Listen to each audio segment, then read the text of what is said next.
الحمد لله رب العالمين والصلاة والسلام على خاتم النبيين أما بعد فأعوذ بالله من الشيطان الرجيم بسم الله الرحمن الرحيم. It is sunnah to pick up and eat a piece of bread that has fallen on the ground.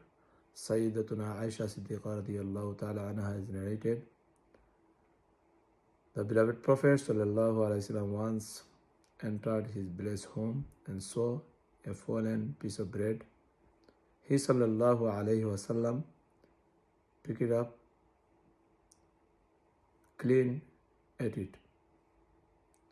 He sallallahu alayhi wasallam said, O Aisha radiyallahu ta'ala anha, respect that which is good, because when this has run away from a nation, then it has never returned. May Allah Azza wa Jalla give us ability to respect the food, whatever is fallen. Amin bijahi khatamin nabiyyin. Amin.